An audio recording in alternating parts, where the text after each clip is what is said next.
अकबर साबिर पाक का जलाल बहुत मशहूर था। यही शमसुद्दीन तुर्क पानीपती ने सवाल कर दिया, हुजूर फना किसे कहते हैं, बका किसे कहते हैं? हुजूर बोलते तो हैं लेकिन मतलब समझ में नहीं आता। साबिर पाक ने फरमाया वक्त आने पे जवाब दूंगा। जब विसाल का वक्त करीब आया, शमसुद्दीन पानीपती को बुलाया, फरमाया सुनो, जब हमारा विसाल हो जाए, इंतकाल हो जाए, हमें गुस्ल देने की जरूरत नहीं, कफन पहनाने की जरूरत नहीं। कहा हमारे हुजरे का दरवाजा बंद कर देना, सब गैब से हो जाएगा। फरमाया मेरे जनाजे की नमाज भी कोई ना पढ़ाए। कहा हुजूर तब कौन पढ़ाएगा? फरमाया एक घुड़सवार आएगा और वो आकर के नमाज जनाजा पढ़ाएगा। अल्लाह अकबर। शमसुद्दीन तुर्क पानीपती को सारी बातें याद थी। साबिर पाक कलियरी जब इस दुनिया ज़ाहिरी से पर्दा कर गए, हुजरे का दरवाजा बंद कर दिया गया, अंदर से पानी छलकने की आवाज आती रही, अंदर से गुस्ल की आवाज आती रही। थोड़ी देर के बाद जब पानी की आवाज शांत हुई तो दरवाजा खोला, देखा साबिर पाक को गुस्ल दिया हुआ है और आप कफन पहने हुए हैं।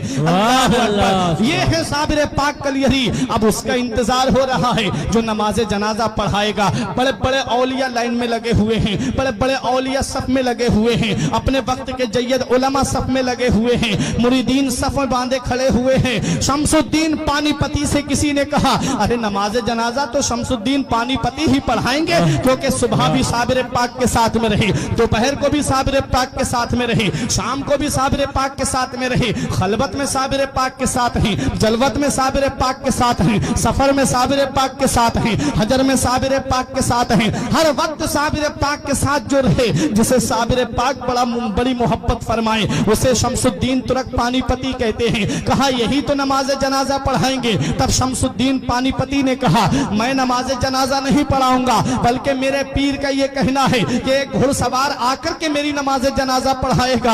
हजरात गिरामी, अब इंतजार हो रहा है उस घुड़सवार का।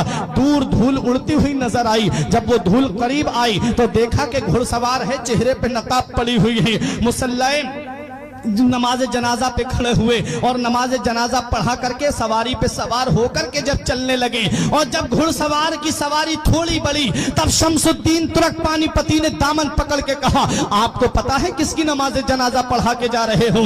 ये वो अल्लाह का वली है जिसकी शान सारी दुनिया में मशहूर है, ये वो अल्लाह का महबूब बंदा है जिसका जलाल सारी दुनिया में मशहूर है। आप जिनकी नमाज जनाजा पढ़ा के जा रहे हो, ये अल्लाह का मुकर्रब बंदा है, ये अल्लाह का नेक बंदा है, ये अल्लाह का वली है। कल मेरे साबिर की तारीख लिखी जाएगी, कल मेरे साबिर की हिस्ट्री लिखी जाएगी, कल मेरे साबिर का इतिहास लिखा जाएगा और दुनिया वाले मुझसे सवाल करेंगे ये शमसुद्दीन पानीपती, सुबह को तुम साबिर पाक के साथ में थे, दोपहर को तुम साबिर पाक के साथ में थे, शाम को तुम साबिर पाक के साथ में थे, सफर में तुम साथ रहे, हजर में तुम साथ रहे, खलबत में तुम साथ रहे, जलवत में तुम साथ रहे, हर वक्त तुम साबिर पाक के साथ में थे। जरा बताओ साबिर पाक की नमाज जनाजा किसने पढ़ाई थी? हुजूर मैं उनको क्या जवाब दूंगा? कल जब तारीख लिखने वाले मुझसे सवाल करेंगे साबिर पाक की नमाज जनाजा पढ़ाने वाले का नाम बताओ, जब इतिहास लिखने वाले मुझसे पूछेंगे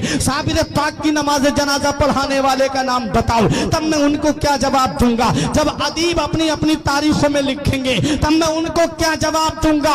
हुजूर या तो अपना नाम बता दीजिए या चेहरे से नकाब उठा दीजिए ताकि मैं चेहरा देख करके पहचान लूं। तब हम शमसुद्दीन पानीपती के सामने घुड़सवार ने जब चेहरे से नकाब उठाया तो पैरों तले की जमीन निकल गई, आंखें खुली की खुली रह गई। कहा हुजूर मैं ये क्या देख रहा हूँ? हुजूर चारपाई में कौन लेटा है और मेरी निगाहों के सामने कौन खड़ा है? तब मेरे साबिर कलियरी ने जवाब दिया ए शमसुद्दीन तुम भूल गए, तुमने मुझसे पूछा था कि फना किसे कहते हैं और बका किसे कहते हैं। अरे तुमने मुझसे पूछा था कि फना और बका किसे कहते हैं। ये जो चारपाई में तुम लेटा हुआ देख रहे हो इसे फना कहते हैं और जो साबिर तुम्हारे सामने खड़ा है इसे बका कहते हैं। पता चला कि जो चारपाई में लेटा है वो रूहानी रूह का जलवा है, اور جو صابر کلیری سامنے کھڑے ہیں اسے روحانیت کہتے ہیں، اسے روحانیت کہتے ہیں۔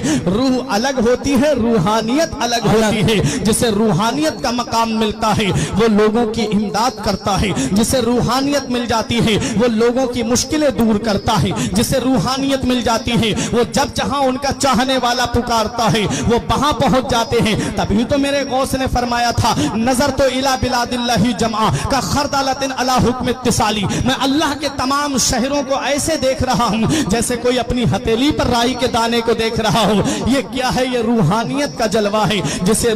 جسے روحانیت مل جاتی ہے اس کا مقام بلند و بالا ہو جاتا ہے، جسے روحانیت ملتی ہے اس کی شان بلند ہو جاتی ہے، جسے روحانیت ملتی ہے اس کی عظمت بلند ہو جاتی ہے، جسے روحانیت ملتی ہے اس کا مقام ثریا سے بھی بلند ہو جاتا ہے۔ کہاں کہاں دیکھو گے روحانیت والوں کو؟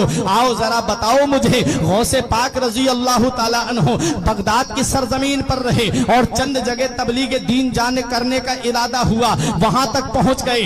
اور ذرا سنو، صابر پاک کلیری کو دیکھو، کلیر کی سرزمین پر آپ نے اپنا قیام کیا، نظام الدین اولیاء دہلوی نے دہلی میں قیام کیا، اعلیٰ حضرت نے بریلی شریف میں قیام کیا، پیلی بھیت کے شاہ جی میاں نے پیلی بھیت میں قیام کیا، سید سالار مسعود غازی نے بہرائچ میں قیام کیا، حضور شاہ مدار نے مکن پور میں قیام کیا، غریب نواز نے ہندوستان کی سرزمین اجمیر میں آ کر کے قیام کیا۔